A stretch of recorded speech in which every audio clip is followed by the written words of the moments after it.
Assalamu alaikum wa rahmatullahi wa barakatuh.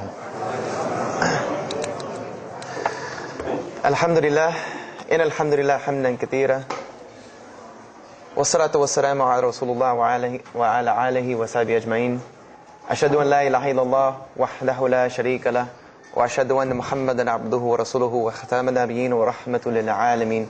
Wa da'iyan ila Allah bi idnihi wa sirajan munira, amma ba'd.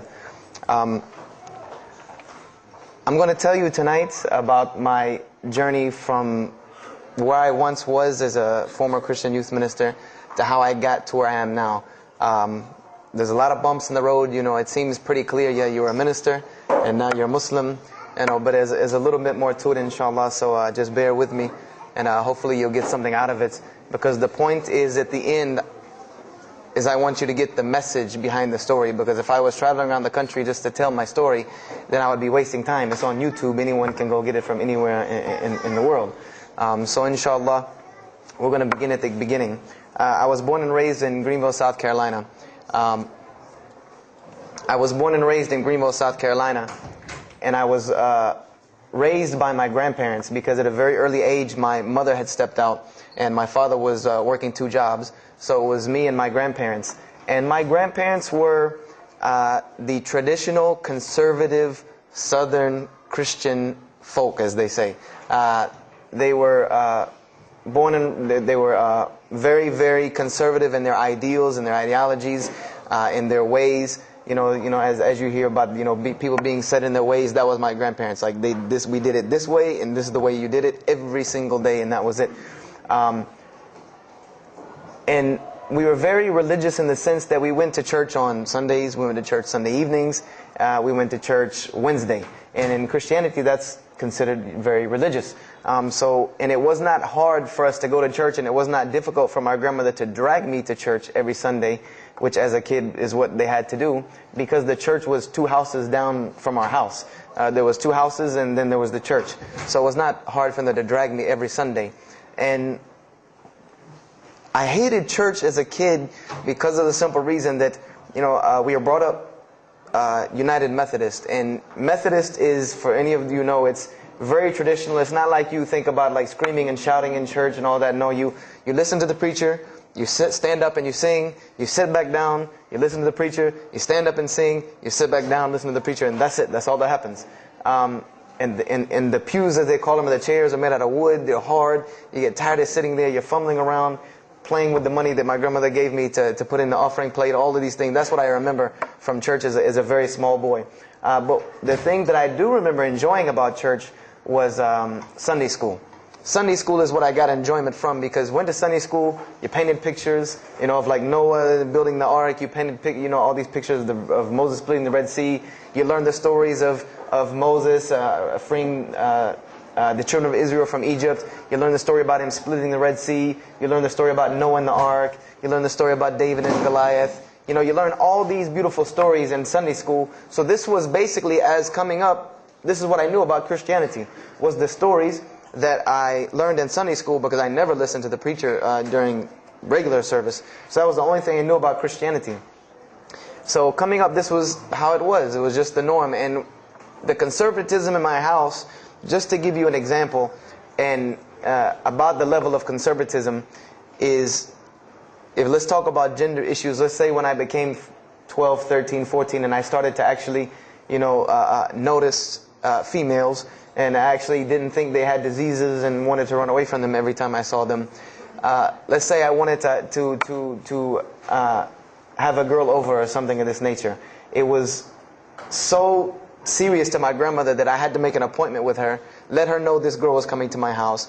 We had to sit in the formal living room, which in the South, I don't know how it is here, but you have the dining room, then you have the formal living room with all the nice stuff that you don't go in unless there's company over.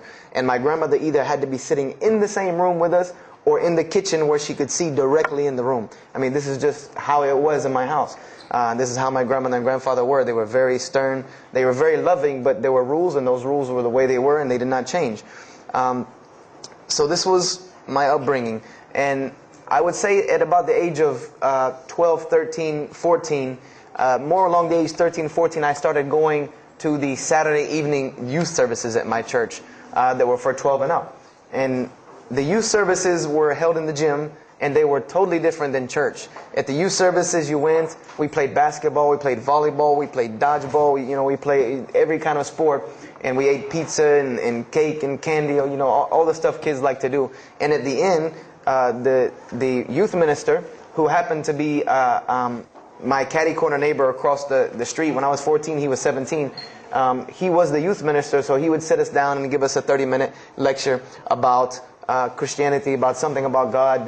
He would give us a 30-minute sermon, and that's how the youth services were. And going to these youth services, I met some other people who went to other youth services. They invited me to Young Men for Christ and other things that were going on in South Carolina. And so I started to go to these different retreats and camping trips with them. And so that is when I would say that I started to become a Christian out of will. I became a Christian because I wanted to, not because it was something I was dragged to do. I started to actually want to be Christian. This is something I wanted to do. I made my own choice and my own decision to do it. So when I turned 15, I started going to high school. And when I was a freshman in high school, my best friend, who was the youth minister, was a senior in high school. And I remember we had a very close bond because I had not had my license yet, so I used to ride with him to school every day. And it was a big deal for me to be able to ride to school with a senior, especially since he had a brand new, or it was a brand new, but he had a restored '67 Mustang, which I've always been a fan of cars when I was a kid. So we had a very close bond, and we were very good friends because both of our parents were very similar. They didn't let us do much. So we spent a lot of time with each other. And when I became a sophomore, he graduated and started to attend Bob Jones University. I don't know if that rings a bell with anyone, but Bob Jones University is a very prestigious conservative Christian college in South Carolina. It's probably the most conservative college I've ever seen. Because the Moody Institute is known as one of the most famous in this country, it's in Chicago. But Bob Jones is conservative to the point to where when it comes to men and women, like men and women are not allowed to get caught talking to each other in a room alone if they're not married, holding hands on campus. The men had to wear button-up shirts or polo shirts tucked in with slacks or jeans. The women had to wear skirts. No jeans, skirts that came down to the ankle, and a shirt that came to the wrist. And this was part of the guidelines for Bob Jones University. You didn't party, you didn't drink, there was none of this that happened at Bob Jones University. And he started going there, and his major was textual criticism. And textual criticism probably doesn't ring a bell with anyone, and to explain it in detail would probably take another entire lecture. But just to give you a brief synopsis of what is textual criticism. A textual critic takes the ancient manuscripts of the Bible, the pieces of parchment that were found all over the world, and he has to learn Hebrew, Greek, Aramaic, Latin, these languages that these parchments have been found in. And he has to take these scriptures and try to find out where they came from, why there are variations in the many different versions of the same parchment. Let's say you have Matthew chapter 1 from the Bible. There might be 5,000 different variant readings of Matthew chapter 1 in 6 languages. And so he has to be able to take all these and sift through them, try to find out why there's so many variations of the readings, and then determine which one is the original. And that's not as easy a task as it seems. You could figure, which whenever the oldest is probably more original, which is not the case since there are no originals. You might have one parchment that is the oldest parchment of the group, but it might be a copy of a copy of a copy of a copy of a copy of a copy laden with mistakes. And then you might have the newest parchment in the series that might be a once over copy from an original, or a twice over second copy from an original. Therefore, it would make the newer parchment more original than the older one. So it's not a very easy field to go into. And he started studying textual criticism, and being that I was his best friend, I started studying textual criticism. Whenever he was, doing his homework or research papers, I was right there with him. Whenever he did a homework, he would always let me read it. Or when he finished his papers, he would give them to me. He would pass down all of his papers to me. Every textbook, when he was done with it, he would give it to me. I started to learn a little bit of Greek, a little bit of Hebrew. So I became, started to become a layman's textual critic, and I applied to Bob Jones University in my sophomore year because it was a 3-year waiting process for Bob Jones. And when I turned 16, almost 17, my friend came to me one day and he asked me a question that I had never really even pondered upon. He asked me, he said, "Have you ever read the Bible?" And I said, no, in church. I mean, yeah, we've all read the Bible in church. You know, your parents make you open it up and look at it. And at the Bible studies that I went to, Young Men for Christ, we did have Bible studies, and we'd read a few passages and talk for 2 hours about those few passages. But he's like, no, have you ever read it? You know, like you read a book beginning to end. I said, no, I don't know anybody that's read, nobody that I knew had ever read it, beginning Genesis 1:1 to the end. He said, but this is the inerrant Word of God, as we are taught. This is our instructions on earth. Why haven't we read it? You know, why have we not read this book? And I said, you know, that's a very good question. And he gave me a challenge. Well, it was basically a challenge for us both. He said, let us start with Genesis 1:1 and let's read the Bible and let's see what God says to us. Because this is the inerrant Word of God, inspired to men, for instructions for us. So let us see what God says to us. If God can talk to the preacher through this book, why can't He talk to me? I said, you're right. I said, that's very good. I had a lot of time on my hands. I wasn't really allowed to do much anyway after school. So I said, why not? Let's read the Bible. I was somewhat nerdy as a 14, 15-year-old, 16-year-old. So we started to read the Bible. And we decided to go from Genesis 1:1. And what we tried to do, this was the attempt that we made, was to not think of anything that we'd ever heard about Christianity, but to open the Bible and let's say I just found this book in the desert and read it and see what it says to me. Let it talk to us. So we started Genesis 1:1 and we started reading through the Bible. You know, we did some of it together and most of it I did by myself because I'm a very, very quick reader, so I decided to read a lot on my own. And as I was reading through the Bible, I started to notice the stories that I had heard in Sunday school. You know, you start reading Genesis, you read about Adam and Eve, we all know that story. You started reading about Deuteronomy, Exodus, you know, the stories of Moses, the story of Noah, the story of Lot and Abraham, and all these stories that I know. But I was surprisingly and astonishingly shocked by some of the stories that I read about these same people that I learned about in Sunday school. Just for instance, and this is a big testament to why Allah kept sending us prophets and why Islam was sent as a complete and perfected deen with the Quran. If you read about Noah in the Bible, there is the story about Noah saving humanity from the flood with an ark and all of that. There is this in the Bible. There's another aspect to the story of Noah that not many people know about unless they actually take time to open a Bible. This will not be preached from any pulpit anywhere. Is that the Bible says that Noah was an alcoholic. This is the Bible's portrayal of Noah, or Nuh alayhi salam, that he was an alcoholic, he was a drunkard. This is the word used in the Bible, that he was a man given to alcohol. And I'm a psychology major, and my field of specialty is mental illnesses, and alcoholism is one of those, is a mental illness. And I know from seeing alcoholism's effect on one of my close friends' parents, I know that someone who is truly addicted to alcohol, and if Noah lived for so long addicted to alcohol, he was seriously addicted to alcohol. It is hard for someone addicted to alcohol to hold down a 9-to-5 job working at McDonald's flipping hamburgers, much less construct an ark to save humanity from a flood that's never happened. So that stopped me for a moment in my tracks, and I said, Noah was an alcoholic, you know, and it bothered me for a minute, because I said, you know, things started popping in my mind like, if Noah was a drunkard, how did he know God was talking to him? Because, you know, I've seen some people, they're alcoholics, you know, you were just asleep in my dog's food bowl the other night drooling, and now you're telling me you were talking to God last night. You know, you know, to rationally, that would not make sense to me. That's like, you know, an alcoholic on the street coming to you and tell you God's talking to him. You know, he has no, this would give this man no validity. This man has no validity with anyone. So I didn't pay it too much attention. It caught me, but I said, you know what?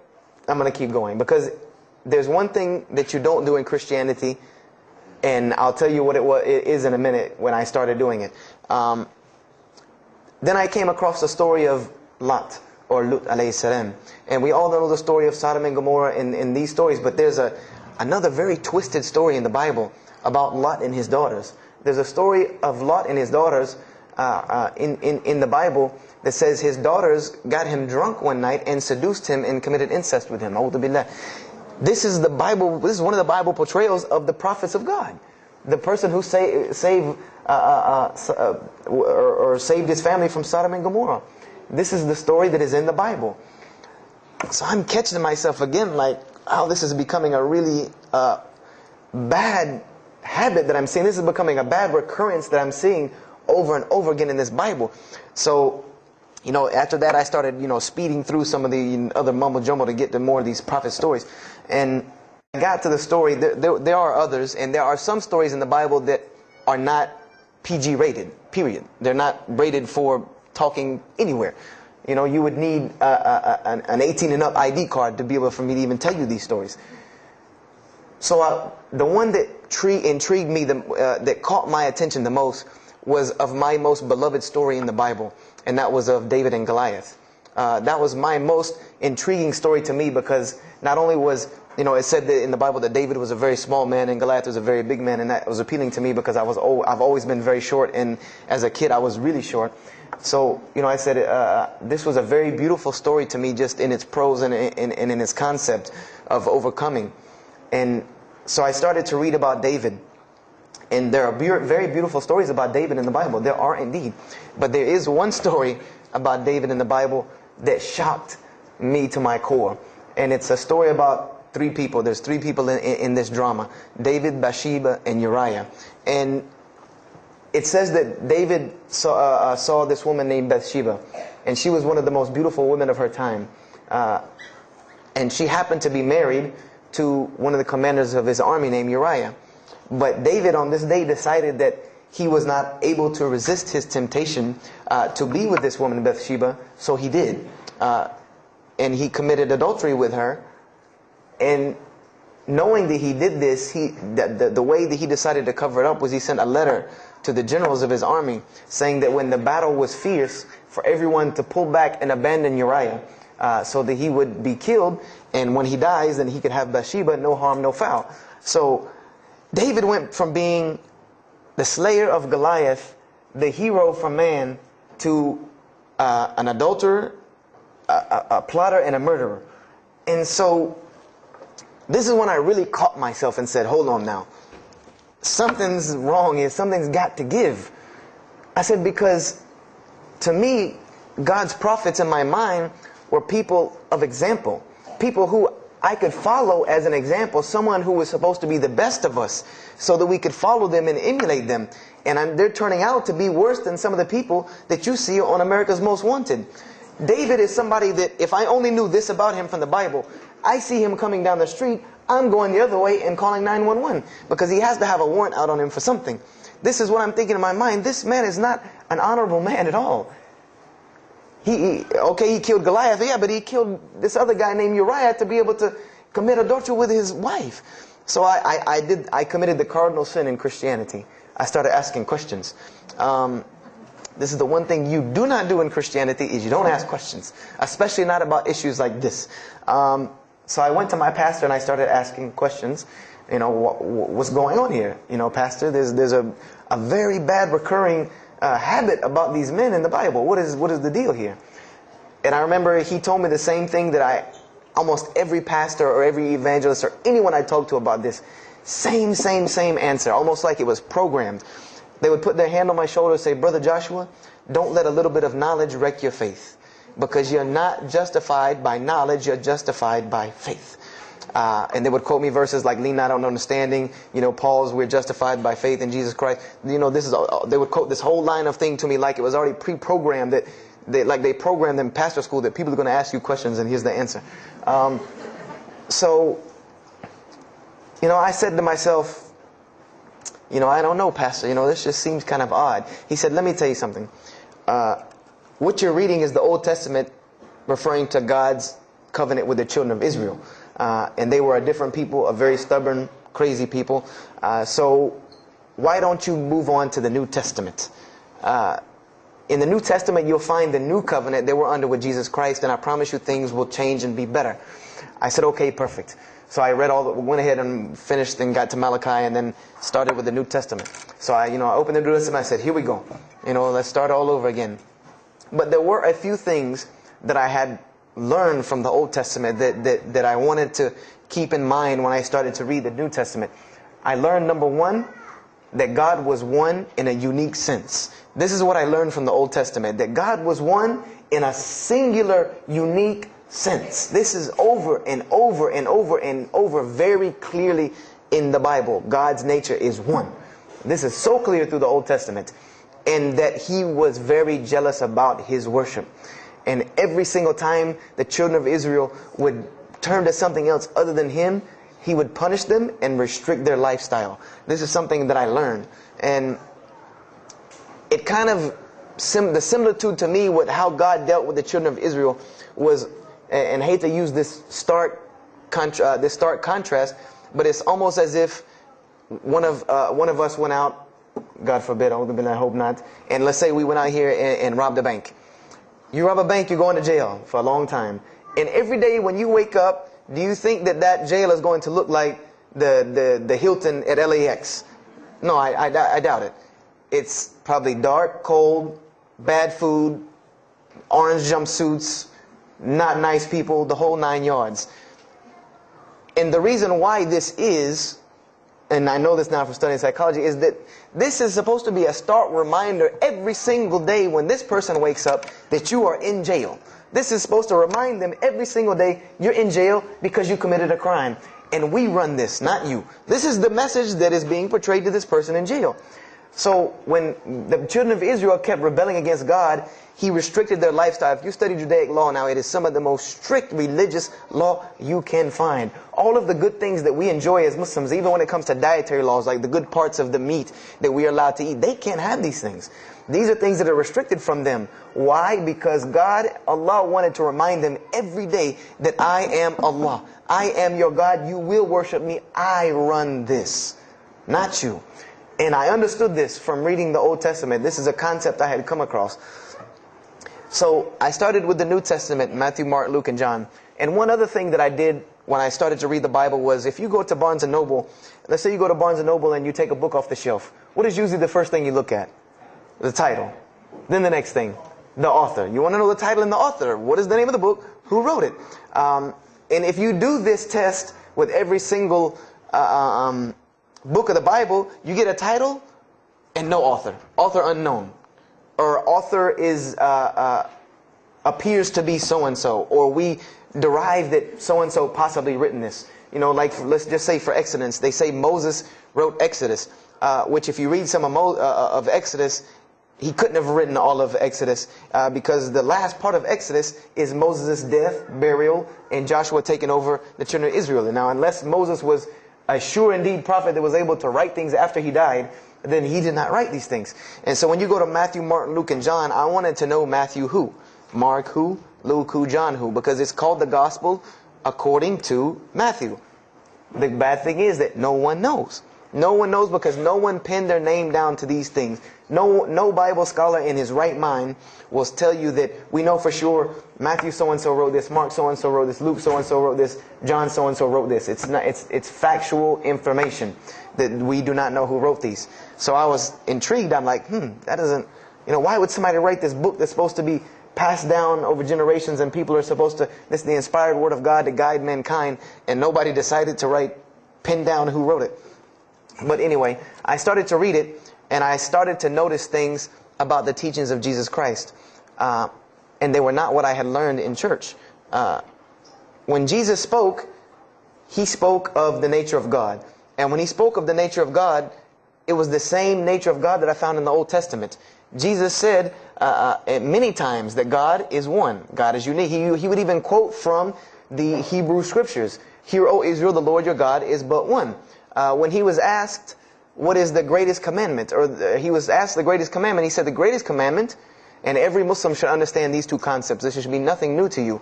The greatest commandment is to love the Lord your God with all your heart, with all your might, with all your strength, and then to love your neighbor as you love yourself. He said the rest hang on these two, which we know in Islam we have rights of the Creator and rights of the creation. So this was the concept that He was teaching. And he even said in 1 John 5:17, and this was more clear to me than anything else can be, this is life eternal, that they may know you, the only true God, and Jesus Christ, whom you have sent. And when you look at that in the Greek and the Aramaic, it is almost exactly to a T of La ilaha illallah Muhammad Rasulullah. Now that I know Arabic and have understood that, very same similar statements. Yes, indeed, there were some implicit statements about that you could implicitly, if you took them and separated them from everything else, you could maybe derive that Jesus was trying to claim some divinity or something for himself. But I also know from doing psychology, and I did a little bit of law too, that an implicit statement cannot override an explicit statement. An explicit statement always takes precedence. So if Jesus said God is one, and he allegorically may have alluded to God being more than one, then the clear statement overrides that each and every single time. So this is what I found through the New Testament. And I also found that Jesus taught salvation. But his salvation that he taught was obeying God and following the commandments. This was his mode of salvation. One man asked him, "Good master, tell me how I can inherit the eternal life." He said, "Follow the commandments." Follow the commandments. He even, in Matthew, was so sincere about it. He said, "Whosoever shall follow the least of these commandments and teach men to do so shall be called the greatest in the kingdom of heaven. But whosoever shall break the least of these commandments and teach men to do so shall be called the least in the kingdom of heaven."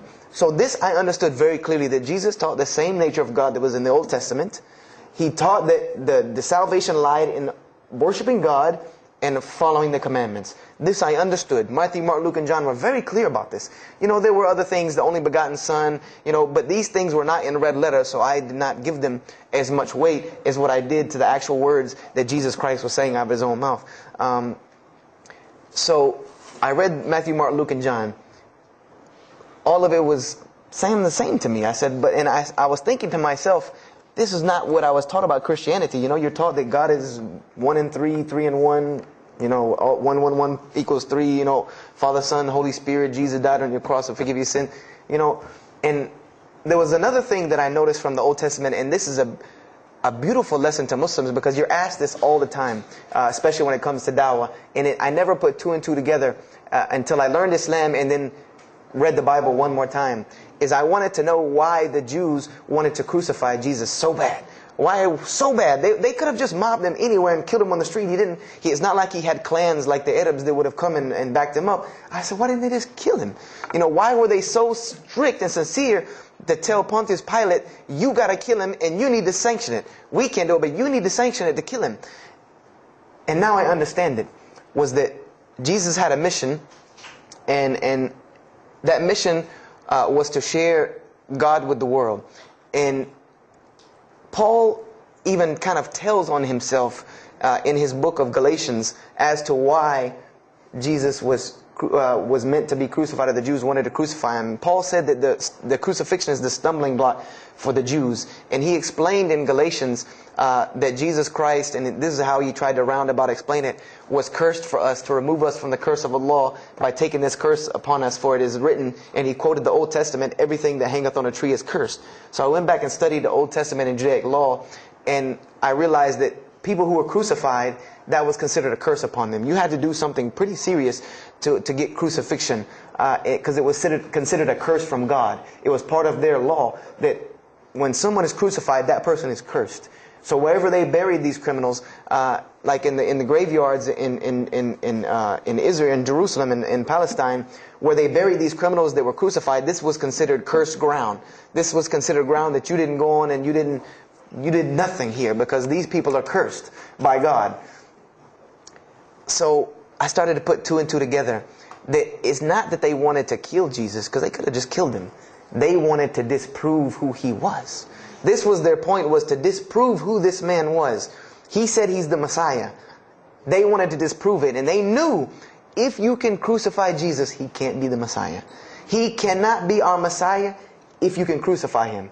And even if he is, if we can still force our crucifixion on him, then that'll detriment his message. So they understood this and knew this, and this is why they wanted to crucify him. And this is exactly why Allah saved him from it. Because everyone asks you, why did Allah save him from the crucifixion? Because you cannot crucify. That was part of his law that he came to fulfill, that he could not be cursed according to this law. He said, I have come to fulfill the law. To fulfill it. Therefore, he couldn't be cursed according to it. And this is why he went to the Garden of Gethsemane and asked God to remove this from him, because he knew how detrimental this was to his message of crucifixion. So I began to see all of these things. So I started to read. I got to the book of Acts and started to read the writings of Paul the Apostle. And things went from this to this. It went from one way to another way. It went completely flipped, turned around. The entire teachings went from obeying God, worshiping God, following the law, to worshiping Jesus Christ and abolishing the law completely. Paul even wrote to the Galatians, "Oh, you foolish Galatians, why are you still following this cursed law?" Jesus Christ came as a curse to remove us from the affliction of this curse. So I said to myself, but Jesus just said a few books before this that whosoever shall break the least of these commandments and teach men to do so shall be the least in the kingdom of heaven. And here you go, Paul preaching this gospel to abolish the law. So I even asked, what is going on here? So I started asking my pastor, and my pastor said, now you're getting into deep water. You know, now you're starting to question the New Testament. You really have some issues. You know, they even thought that I might be, you know, possessed and all kinds of things. So I had a very big conflict going on inside of me, and my friend took me to his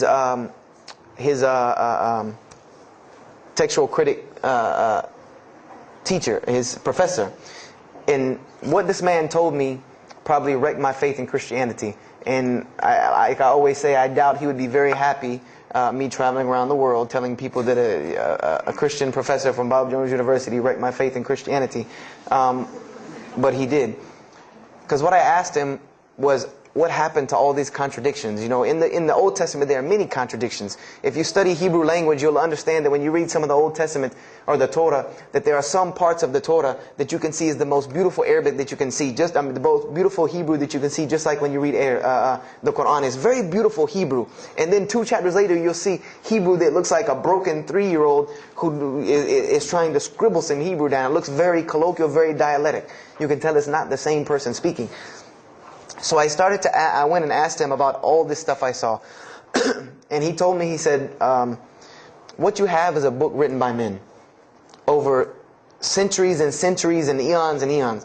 And he says, and this book started as an original that was copied and copied and copied, and somebody added a mistake, and somebody came behind him and corrected that mistake and added 2 of his own. Someone came and copied it and skipped a line and added a line where it wasn't supposed to be. And then someone else came and copied it and took it to his country, and in order for it to fit well with the doctrine they were teaching, he would cross out a dot here or cross out a word here or change a word here so that it would fit with the theological ideas of this part of the world. And he said, and after all these years, you have a book now that is compiled from all of this, written by the hands of men that still have men's fingerprints left on it. And that's what you have. You have an imperfect book that is only perfected through faith. This is exactly what he told me, that this book is perfected through faith. You cannot perfect it textually. It's not a textually perfect book. Those who believe in it by faith. And so I said, here we go again with this faith thing. You know, I said, God gave me a brain for a reason. If he did not want me to use it, he would remove this reason and logic part of my brain out and replace it with more faith. So, you know, and I was of the opinion, you know, as the saying goes, my grandmother didn't raise a fool. I'm no fool. You know, I said, I can't believe in this. You know, I mean, this book I've been taught is the inerrant word of God, and you're just telling me that it's a book of errors that's only perfect through faith. That's like me taking a 1982 Datsun all beat up and say, if you believe, it can be a Mercedes. If you believe. You know, that would make no sense. You can't take a car to the car dealership and say that. No, if you really believe it, if you look at it right, it's a Mercedes. So I said, no, you know, this is a book full of errors. And God's religion is perfect. If God has a religion, it's perfect. If he has a book, it has to be perfect because he is perfect. So I left Christianity completely. And I decided that I was, I had learned some concepts from the Bible. God was one. You couldn't fool me of that.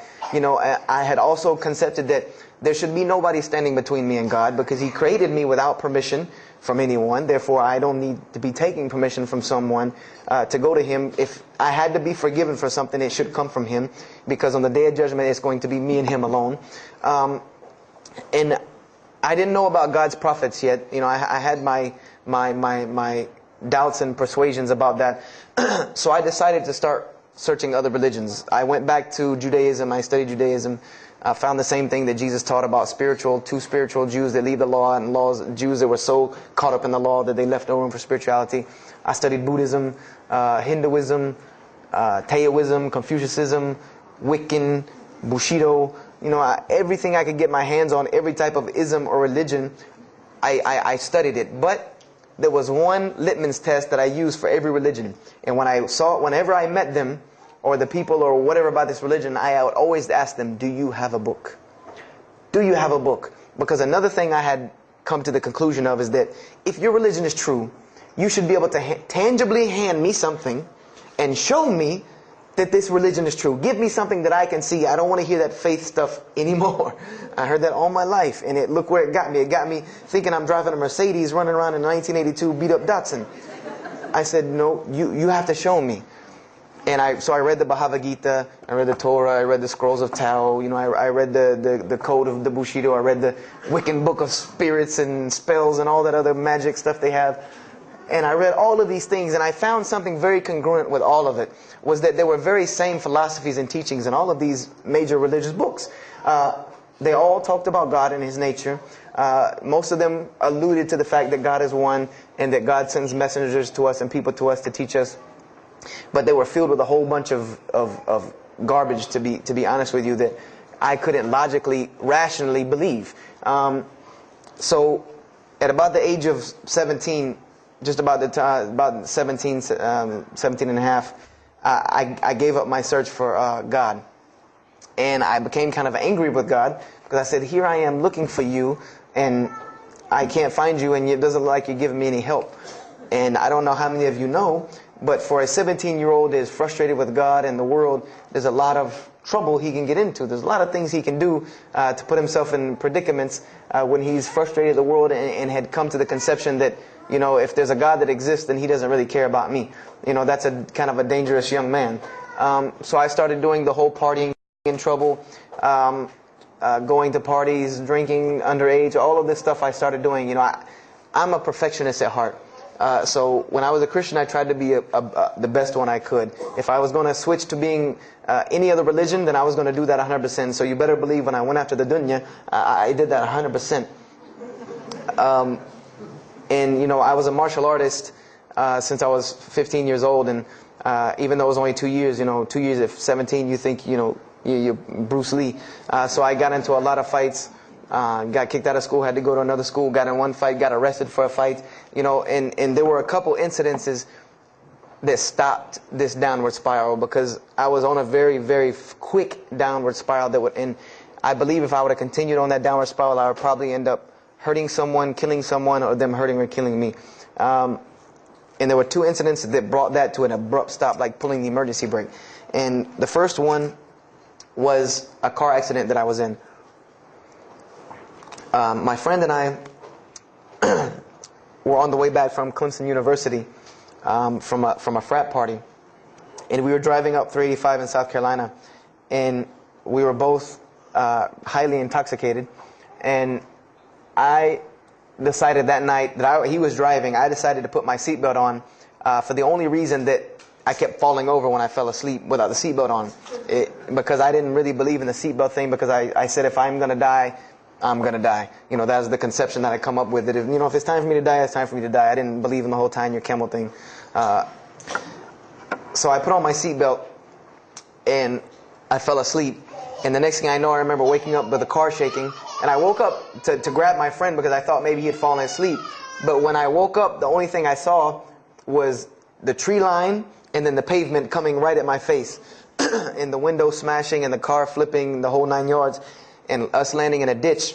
And I remember getting out of the car. That was the first thing I thought. you know, number one, I couldn't believe that, you know, you don't really think about, oh, you're alive. No, you just moved. I jumped out of the car and realized that I had jumped out of the back of the car that wasn't there anymore. It was still in the median on the other side of the highway, and the front part of the car was over in the ditch. And I drug my friend out, who was knocked unconscious, and pulled him over to the side of the road. I had no injuries. I looked at myself trying to find what's missing, and there was nothing but a piece of glass stuck in my arm that I pulled out. And it just so happened that a state trooper was passing the other way, because he turned around and came back. And when he came back, he asked what had happened.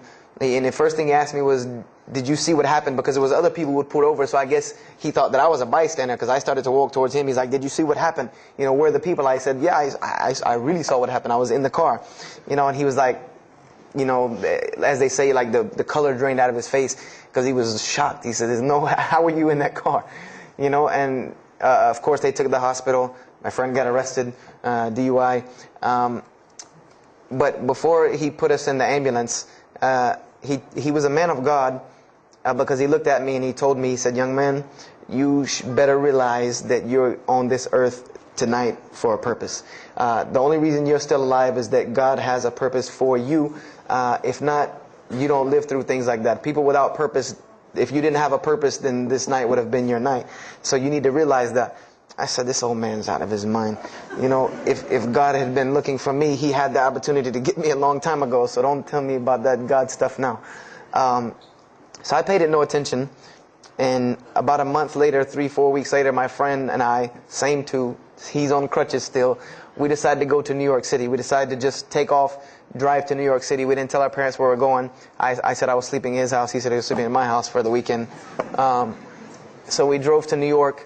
And in New York, I remember going to the ATM to get some money. And in New York, they have these ATMs where you have to go in the little glass room to get your money at ATM. I don't know if they have that here or if any of you have been to New York. Now, alhamdulillah, you have to put your bank card in to go in there. But in 97, it was not like this. You went in, and it was almost like the game Mousetrap, because you go in, take out your money, criminal comes right in behind you.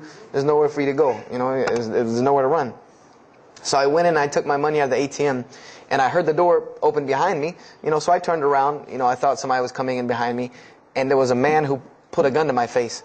And he must have really, really, really, really needed this money, because he didn't ask me anything. He didn't say a single word. I just remember looking at the gun in my face and him pulling the trigger. And it was a revolver. And to this day, I'll never forget that image in my head of seeing that little spindle turn and hearing that very distinct click of a revolver. And it probably could have been like a 32 snub-nosed gun like this, but when it was in my face, it looked like one of those like cannons that you see on the movies. And I remember when he pulled the trigger, I didn't think anything. You don't think anything. You just blank. You just go into this like shock of blankness. And then a couple seconds later, thankfully I had been doing martial arts. That might have helped me overcome the fight or flight syndrome, because all I could think was, go! You know, like myself kicking myself, like, what are you doing? Go! So I bum rushed him. We went flying. He went flying. Money went flying. Gun went flying. And I took off and went to the hotel and didn't say anything to anybody. We went back to South Carolina the next day. And I didn't say anything because we weren't supposed to be in New York. My grandfather would have killed me. If that guy didn't kill me, my grandfather would have took care of it. So I didn't say anything until about a month or two later. You know, I kept having nightmares about this same incident. I kept having night terrors from this incident. And so I told my grandmother about it. And she told me the same thing that the officer had told me. She said, you know, you have to realize that God has a purpose for your life. You're here for a reason. People don't go through the things that you've been through and still walking on this earth without a reason, and you're pushing the limit. This is what she told me. You're pushing the limit, really. God has something for you, and He wants you to get it, but you're pushing it. And she didn't tell me to go back to Christianity and study my Bible. The only thing she told me was that God hasn't gone anywhere. You just have not looked in the right place yet. And so I decided to put myself back together. You know, the car wreck, the gun thing, the getting arrested for fighting, like all of that, like really made me stop really quick and think, that I need to get my stuff together. So I became an agnostic, someone who I believed in God with no form of religion. I prayed to God on the floor on my hands and knees, because this is how all the books of God, this is how the Bible, the Torah, the New Testament, the Bhagavad Gita, all of these scriptures that I ever read, they said that this is how the men of God prayed. And it was during this time that I did read one book about Islam in the public library, because I had never heard of Islam ever. But I remember I was looking in the religious section in the library at school, and there was a book about Islam, and or it was in the library, the public library, and I remember it was some title like "Why I'm Not a Muslim," or some, one of these titles that was propagandistic against Islam, but I had no idea. So I just took the book and I read it, and I remember it said that Muslims, Moslems, and any of you knowing Arabic knows that's a very derogatory word. A Muslim is someone who oppresses someone else. That's a very quick sleight of the pen that was used in the past for a very real purpose. It said that Muslims were people who worshipped a moon god named Allah, who lived in a box in the desert in Saudi Arabia, and they were oppressive to women. I remember there was a whole chapter about how they could have 4 wives and as many as they want, actually, because they could marry 2, divorce 1, get 3 more. This whole, and it said that I remember the one thing that really caught my attention was the whole chapter on jihad, where it said that Muslims were allowed to kill non-Muslims at any time, at any place, without discretion, and it was an honorable act, and not only would they go to heaven for it, but they would get 70 virgins on the way. So I closed the book on Islam, put it back on the shelf, and marked off Islam off my little list of religions, and said thanks but no thanks, and if I ever see a Muslim, I am out. And I said I'm pretty safe in Greenville, South Carolina. I had never seen a Muslim ever. So I said, I don't have to worry about running into no Muslims, thank God. So, I started, just worshiping. I tried to just be a good person, pray to God, ask Him for guidance, try to be a genuinely good person. And I remember what changed is when I met a Muslim. I met a Muslim who I had met a couple of times at school. We had went to school together, and I knew him, but I never knew that he was Muslim. And there's a couple of reasons why I never known he was Muslim. Because he was African American, number one, and the book said that Muslims were Arabs. And number two, I didn't know, I thought Muslims ran around, marrying as many women as they want and killing non-Muslims. I didn't know that they could also be part-time drug dealers. So I never knew that this guy was Muslim. I didn't put 2 and 2 together. So we were at his house one day, and me and my other friend, the one that I got into a lot of trouble with, I'm trying to keep him out of trouble now. We were at his house, and we were debating something about religion. I forget what even the topic was, but you had 2 teenagers thinking they know everything. And I was trying to explain something to him about the Bible. And that guy came in and was listening. He said, "Have you ever heard of Islam?"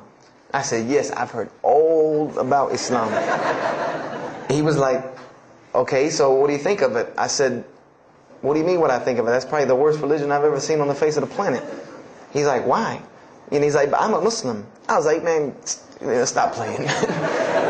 Like, you're an African American. He's like, "So?" I'm like, "The book said you guys were Arab. All the Muslims were Arabs." He was like, "What else did you read in the book?" And I told him. He was like, "Man, what in the, what have you been reading?" He's like, "You need to go to the mosque for Jummah." He's like, he told me, he said, "I'm not a good Muslim." This is what he said to me. He said, "I'm not a good Muslim. I'm not even going to try to front and say I'm a good Muslim." He said, "But I can guide you to some people that can tell you the real truth about Islam," because he knew about my story about wanting to find religion. And he said, "You need to go to the mosque for Jummah." And I said, What's Jummah?" He said, "It's just like church with no chairs." And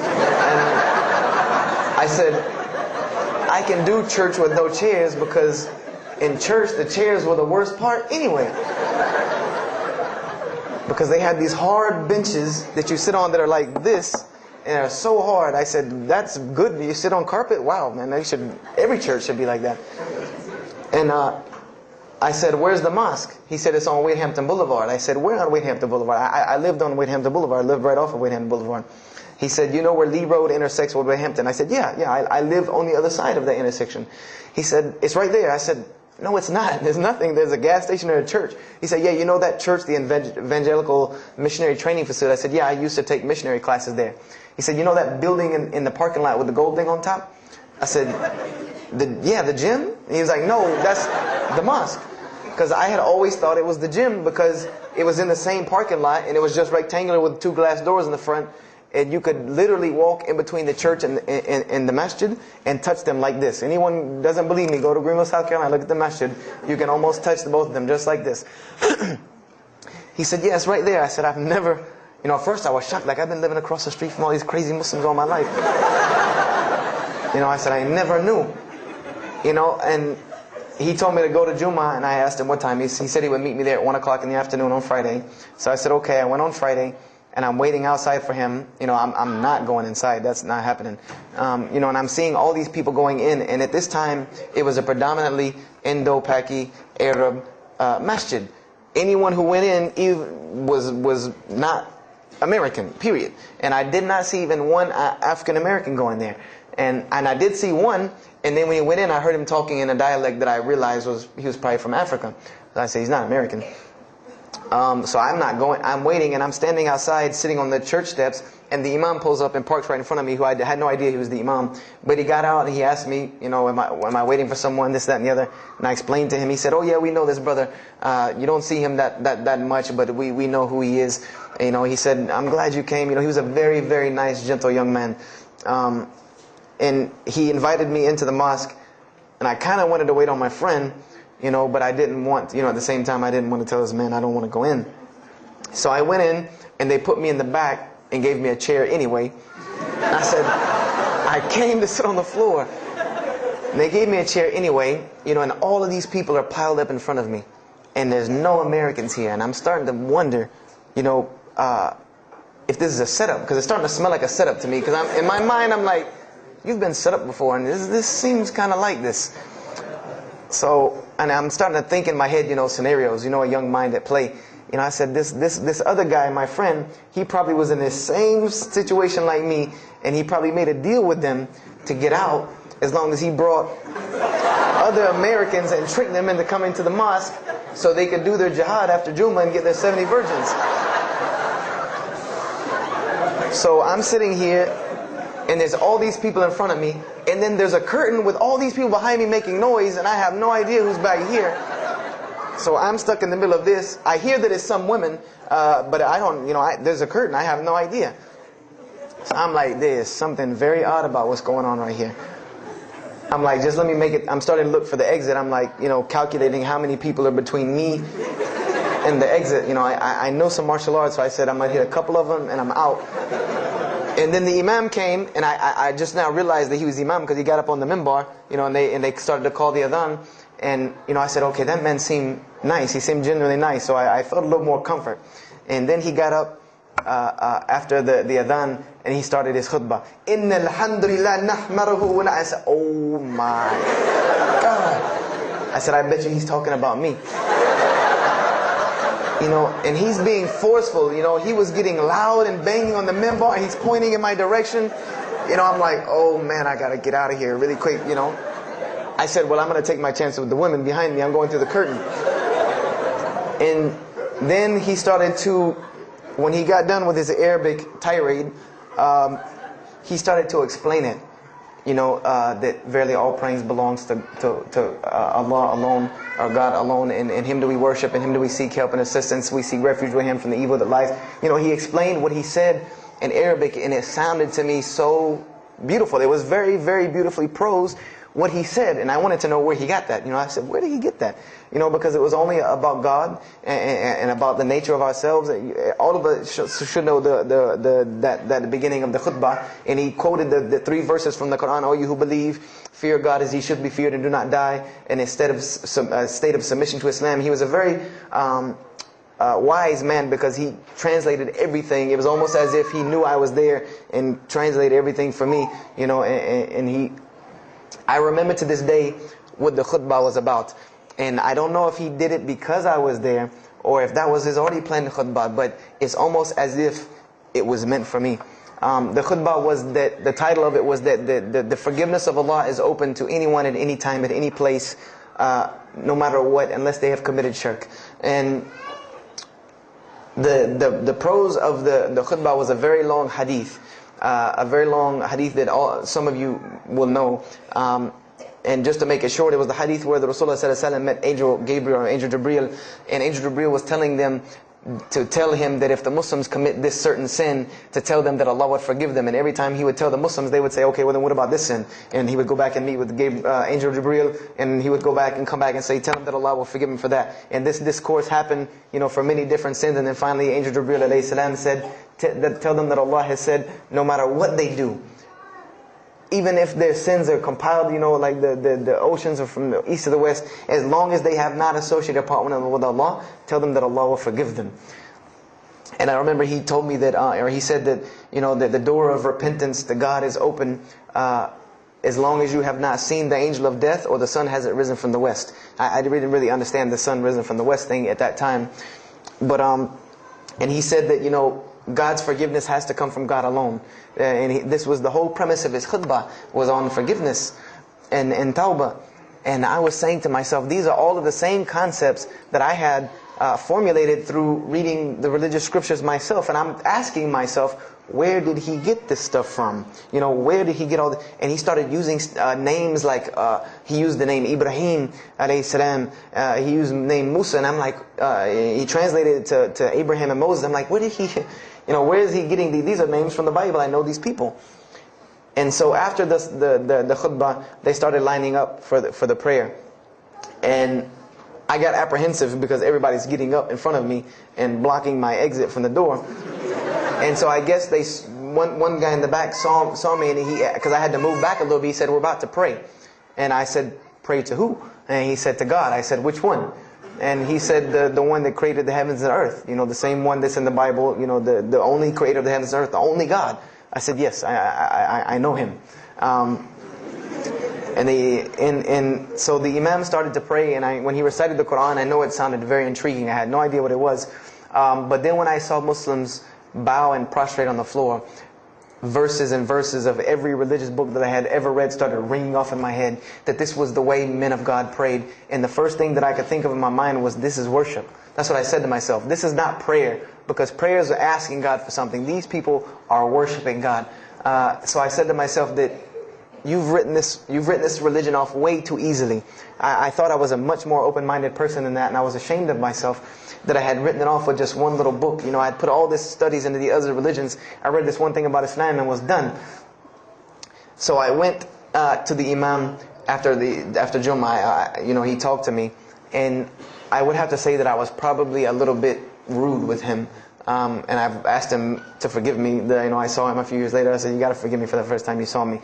Because he started telling me, would you like to know a little bit more about, he had a very heavy accent, he was an Egyptian brother. Would you like to know a little bit more about Islam? He tried to give me some pamphlets. I said, no. I don't want any of this right here. I said, do you have a book? This is what I wanted to know.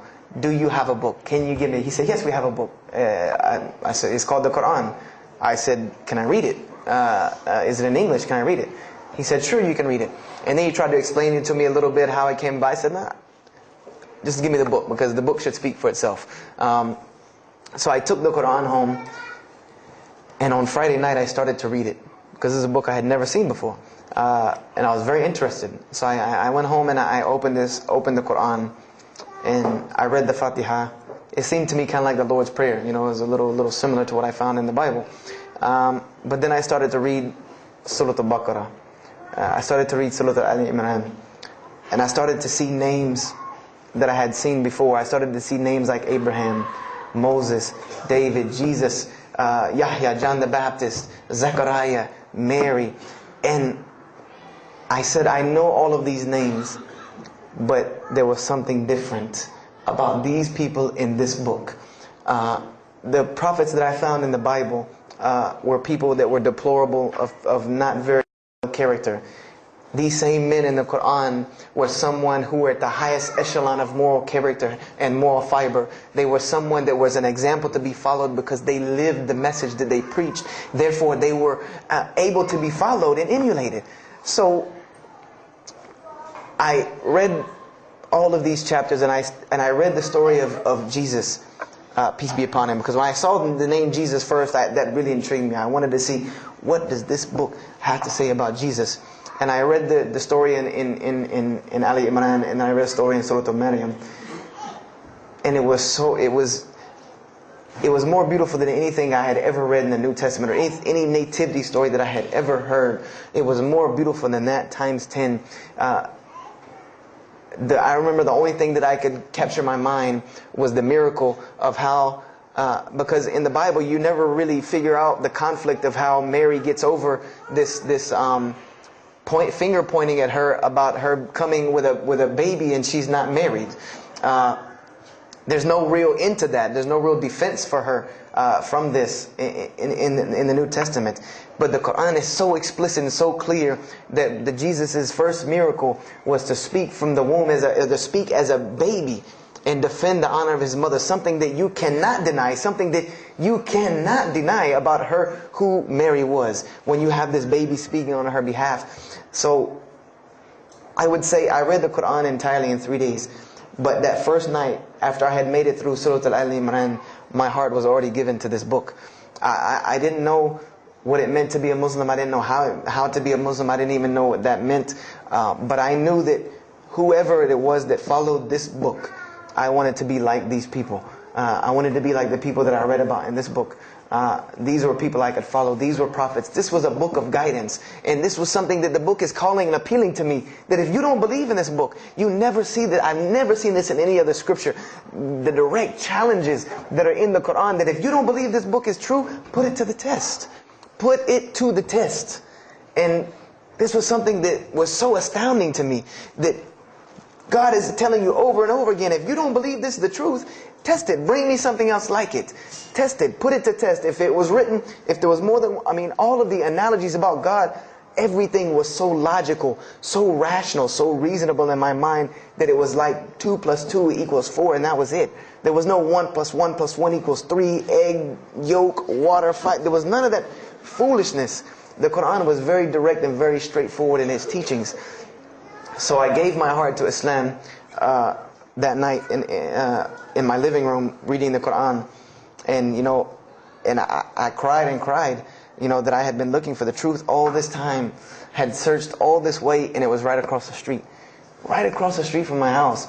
And so I went back on Monday to accept Islam and ask these Muslims where in the world they've been all this time. And I go ready to go in there and do my thing, and I go and the masjid is locked. And because they only came on Fridays and for Isha during that time, and I didn't know. So I said, okay, I guess I have to come back on Friday, because every time I passed by the masjid after that, it was always locked. So I came back on Friday and I took my shahada, and as they say, the rest is history. But I don't travel around the world, and this was in December of 1998. I don't travel around the country and the world telling my story, just for the entertainment value. Even though I've been told it does have some entertainment value, I don't tell it for that person for sure. If that was the only reason, then you could just get it off of YouTube and it was the same exact story. I'm going to finish with this, and I hope you can give me 10 more minutes, inshallah, to tell you why I go around telling my story. I tell my story to let everyone realize that there are millions and millions of people just like me.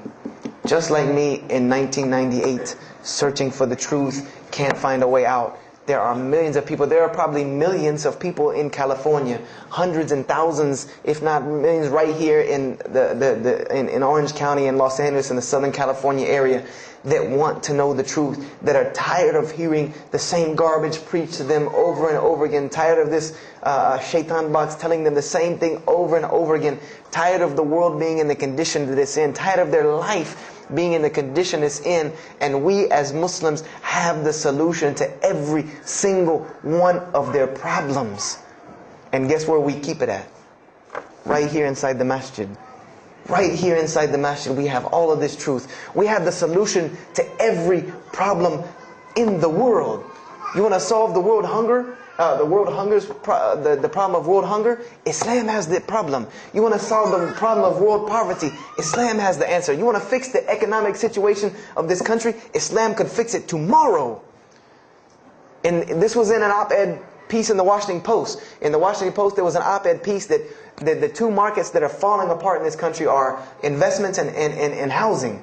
And there are two people in this market that while the rest are bottoming it out, this market is steadily climbing. It's not getting rich overnight like people want to, but it is continually going up, and that is Islamic financing and Islamic housing markets. These two things are so steady and so strong that economists in DC are trying to figure out how they can take some of these Islamic principles, from these investing and housing firms, and plug them into this system to give it some stability, because they realize that you won't get rich overnight in the Islamic system, but it will be stable.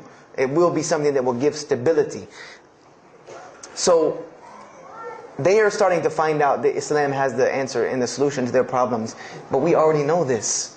We already know this, that we can solve every world problem with Islam. We'll put an end to it. But the problem is, we're hiding it from the people. Unfortunately, willingly or unwilling, knowingly, unknowingly, we are hiding this from the people. And there's a statement in the Quran and that Allah warns the Jews about what they did with their religion. And it is a statement that is left in the Quran for us, that verily those who conceal the evidences and the clear proofs, after we have made it clear for them in the book, they are those who are cursed by Allah and cursed by those who curse, unless they repent and reveal that which they have been concealing. Those I will accept their repentance, because I am the one who accepts it, the most merciful. We have become guilty just the same way the Jews have of hiding the truth about their religion. When they saw the Prophet Muhammad ﷺ, they knew the truth and wanted to hide it. People, we know the truth about Islam, and we are hiding it. We as Muslims are running around begging Allah for dignity and honor and help, when He has already given it to us in this deen. Everything that a Muslim could ever want has already been given to him in this deen of Islam. Anything that you ask Allah for, there is an account set up for you to go take it out of. You just got to find it where it's at. And any of you, I'm not going to go through the ayahs for they're too long, but if you want to know the solutions to every one of your problems in this world and the hereafter, just go read Surah Al-Saf, ayah 10 through 13. Very, very easy solution. If I had the time, I would read them to you, inshallah. But we have the cure to every disease in the world, and we're not giving it to the people. And I want to use this as a parable, because I really want this to hit home with you. Let's say, what is your name, brother? Abdullah, mashallah. Let's say me and Abdullah are best friends, we're brothers in deen, we're roommates, and we've been roommates for years and years and years. And let's say brother Abdullah has contracts an illness, a disease that is one of the most painful diseases that any human being can ever go through in his life, and it's not something that is going to kill him quick. Let's say this disease is going to suffer and fester with Abdullah and make him not be able to eat, sleep, nothing. He's just miserable all the time. When I come home in the evening, he's rolling around on the floor in pain. And let's say I know him in this condition, and let's say one day I come across the cure for his disease. Someone tells me that if you give this to Abdullah or anyone like him, he will be instantly cured and he will never suffer again. And let's say I take that and put it in my pocket, and I don't give it to Abdullah. Why? Why don't you give it to Abdullah? Well, number one, I'm way too busy. I have 2 jobs, going to school, I have a long commute back and forth, I gotta drive up and down the 405 every day. I don't have time to give Abdullah this medicine, man. If he wants the medicine, he'll go get it himself. I don't have time, I'm really busy. Number 2, I'm not a doctor. I should not be prescribing Abdullah medicine, and I'm not knowledgeable in medicine. He should, if he wants help, he should go see a doctor. I'm not a doctor. Number 3, Abdullah's, please forgive me, but Abdullah's kind of stubborn. He doesn't really listen very well. He probably, he's kind of set in his ways. So even if I tell him this medicine is good for him and it'll cure him, he probably wouldn't even take it anyway. So why waste my time? Do any of these excuses sound familiar? And let's say I don't give this medicine to Abdullah and he dies. And let's say he dies the most painful death that you can ever imagine. I want to ask you a kind of rhetorical question. I want to ask you kind of a rhetorical question. Do you think on the Day of Judgment that Allah is going to call me and Abdullah up and ask him about this incident between me and him because I've oppressed him? I have oppressed him. I've allowed him to suffer knowing that I could ease his suffering. I'm sure Allah is going to ask us about this. But you know the beauty about Islam is that if Abdullah was a good Muslim, bore this disease patiently and died, he dies as a shaheed, inshaAllah. And on the Day of Judgment, this is how beautiful Islam is, that he could very well come before and Allah ask us about this and Brother Abdullah say, you know what? Allah, I forgive him. So you forgive him. This is the beauty of our religion. And Allah will forgive me. But the disease I want to tell you about is the disease that every single non-Muslim walks around with every single day, and they don't even know it. It has no real physical symptoms, and that's the disease of shirk, the disease of being jahl, being ignorant about Allah subhanahu wa ta'ala. Allah gives them life, and they worship someone else. Allah feeds them, and they thank someone else. He created them and fashioned them in the womb of their mother and knows them better than they know themselves. And they have no idea who He is. They don't even know who He is. If that doesn't pain your heart to see a person in this condition, then for sure the hearts have become hardened. Because when I see non-Muslims, especially when I sit in places like airports, I see this disease. I see it on them. I see them walking around with it. And there's so many of them passing me, I think to myself, there's no way I could talk to all of them. There's nothing I can do. And this disease is something that not only is not going to show up as a physical symptom, and is going to leave them ignorant about Allah subhanahu wa ta'ala, but when the day they die, they will die the most physically painful death that anyone can ever suffer. The Rasulullah ﷺ said that when the angel of death comes to the disbeliever, it doesn't come kindly. He yanks the soul through the nose, and it's as if his flesh is torn from his bones. It's as if they take Brother Abdullah and turn him upside down and stuff him in a human paper shredder. This is the death that is waiting for those who do not know Allah subhanahu wa ta'ala. And you know the unfortunate thing? That while you've been sitting here listening to me, thousands of people have died. Thousands of people have lost their life not knowing Allah while I'm talking to you right now. People in this city have lost their life, and there's nothing we can do about them. They're gone. It's too late for them. We can't save them even if we want to. And that's a deplorable, deplorable, sad, sad fact that we can't save them. But there are many, many, many, many who we can save. And that all that takes is us taking this light of Islam we have and showing it to the world. There's a statement in the Bible, and I finish with this. Whether Jesus alayhi salam said this or not doesn't matter, because this statement is one of the most profound statements that has been somewhat of a focus for me in my mission of da'wah. It is said that no one would bring a candle into his home and then place a bucket on top of it, because then no one would benefit from the light. No, if someone would bring a candle in their home, they would set it on the table in the middle of the room so that everyone could benefit from this light. And unfortunately, the Muslims of this generation, we are a bunch of candles with buckets on top of it. No one can see our light. No one can see the beauty of Islam. And believe me, if you don't see it, believe me, take it from someone who was once standing on the outside looking through the window at that light. It is one of the most beautiful things you can ever lay your eyes on. It is a treasure to be found of treasures. And everyone else can see this, and they will see this if we show it to them. If we allow Islam to be Islam. If we start becoming Muslims, meaning that the best form of da'wah that you can do to this world is very, very simple. It's not complex. It doesn't take a 10-hour workshop, even though some of the details do. But if you want to know the way, the best way to do da'wah is for Muslims to be Muslims. That's it. Study our history. Study the history of Islam. Why was the world conquered by Islam? Not through military campaigns and wars, but through Muslims being Muslims. The most populated Muslim country, Indonesia, was because of Muslims being Muslims. A few Muslims deciding to get up off their behinds and go to another country and live their life as Muslims, not shaving off their deen to be pleasing to those people, but being Muslims. And when the people asked them and inquired, what is it about you backwards Arabs that we've heard all these crazy things about? Now you come out of the desert with pristine moral and character, and you have better ethics and morals than we do. What is it that has happened to you people? And their answer was, La ilaha illallah, Muhammad Rasulullah. That we believe in Allah and He has sent us a man named Muhammad, and we emulate his lifestyle. That's why we're like this. This is what conquered the world for Islam. This is what conquered people's hearts for Islam. Was the truth and the beauty of it, and its simplicity of its message. This is what brought me, and this is what the world needs. With all of this foolishness going on in the world, this is what it needs, the simplicity of Islam, whether they want to hear it or not. They know it in the bottom of their heart. When you show them the truth, even if they turn away from it, they know it's the right thing. They know it's the truth. And on the Day of Judgment, you can stand before Allah subhanahu wa ta'ala, having washed your hands and saying that I did my job. And I finished just one more thing. I finished with this. If you don't believe this is important, if you don't believe this is one of the most important things you can do as a Muslim, then the last statement of Prophet Muhammad ﷺ to the Muslims as a whole, he gave his farewell sermon.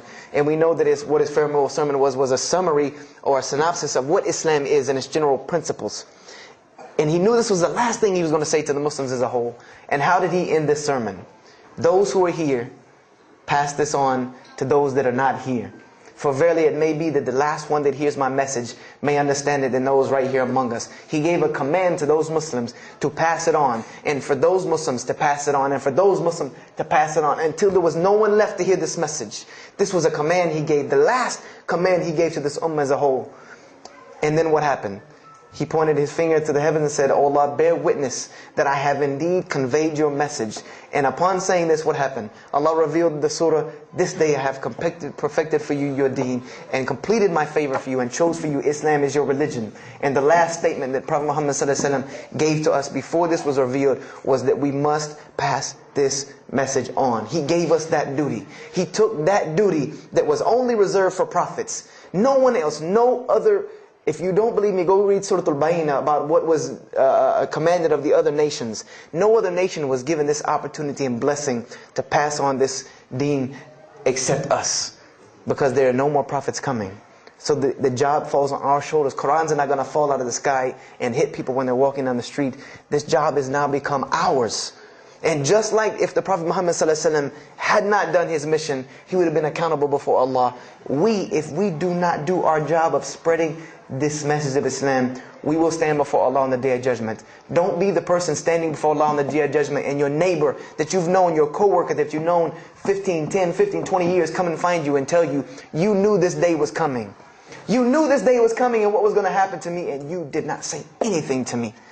And those people will complain to Allah about us. They will complain to Allah about us. Because we have the truth right amongst them, and we're not giving it to them. We need to stop hiding it in our masjids, in our homes, in our hearts, and we need to give it to the people. It's beautiful, trust me. Just hand it to them. Just hand it to them. I promise you they'll take it, because it's something that is so pure and pristine. And now forgive me for probably going over my time, and if we have time, I want to leave some time for questions and answers. I will be outside to take any questions and answers. The only last thing I want to announce and let you brothers and sisters know is one of my biggest dawah projects is a DVD project that I do. And my goal is to put a DVD about Islam in the hands of every single person in the United States of America. Right now I'm working on Florida and I have other brothers working in other places because people will watch a DVD. We did studies on this, and people will watch media before they'll read a book or before they'll listen to an audio CD. And alhamdulillah, through these DVDs we've gotten, I would say, an average about 2 shahadas a month. Because my personal contact info is on the DVDs, and people watch them and they call me and I converse with them, and usually most of them accept Islam. I just had a shahada the day before yesterday from Irvine, Texas, from someone who had bought the DVD and given it, a Muslim had bought it, gave it to his friend. His friend hated it or didn't want it, so he gave it to another person, and that person gave it to a co-worker at work who watched it and accepted Islam. So this is one of my biggest projects. And the way this project works is I make 100 DVDs, and I brought 2 of them with me today. I'm going to explain what they are. The way this project works is I make 100 DVDs, and 75 of them go out to different dawah arenas. And the other 25 I make available for Muslims to purchase for 2 reasons: so that they can be, so that I can buy another 100 to make, and so that you can share in this ajr along with me. Because when you purchase a DVD, that makes another DVD, or you give it to a friend, then you share in this ajr with me. And everyone knows that da'wah is the biggest pyramid system because of the hadith Rasulullah sallallahu alaihi wasallam, that one who calls to guidance gets the same reward as the one guided, without that reward being lost from him. So I make these DVDs available to the Muslims so that you can put a little effort in da'wah and make another 100 inshallah. So I brought 2 today, and they're outside. One of them is called Islam in the Bible, which is basically what I just told you in a PowerPoint format, so that you could see all these verses that I saw, all these things that I read that allowed me to see the truth of Islam very clearly when I saw it, and I coincide them with the Quran so that you could see them. And there's another one the other one's called The True Gospel of Jesus Christ, where I go through the New Testament. Well, first part I think is an interview about me and my story to Islam, and there's some other Q&As on the other DVDs about nature of God and all these different things. But it's a PowerPoint presentation about the New Testament and Jesus Christ, and how you can prove to someone that Jesus Christ taught Islam from the New Testament, from their own book, that they have to agree. They either have to believe it or reject it. And if you believe it, then you have to believe what I'm saying is true about Islam. If you reject it, then this is your book, not mine. So, I try to use these 2 teaching methods, and they also can be given to non-Muslims because they're in a PowerPoint format. They're in a very educated format, and they're available outside for $10 each. So if you could, please don't make me take any of them back home, because they always hassle me about taking 200 DVDs on an airplane anyway. So please come and get them. And if you have any questions, my contact info is on there and everything. If you have any more questions for me, and my website and everything. I thank you for your time. And if anything has been of benefit, know that truly all good comes from Allah subhanahu wa ta'ala. And if anything that I have said is incorrect or hurtful or shameful, know that indeed that comes from my own nafs and my own lack of understanding. أقول كذا هذا واستغفر الله لي ولكم فاستغفروه إنه هو الغفور الرحيم. السلام عليكم ورحمة الله وبركاته.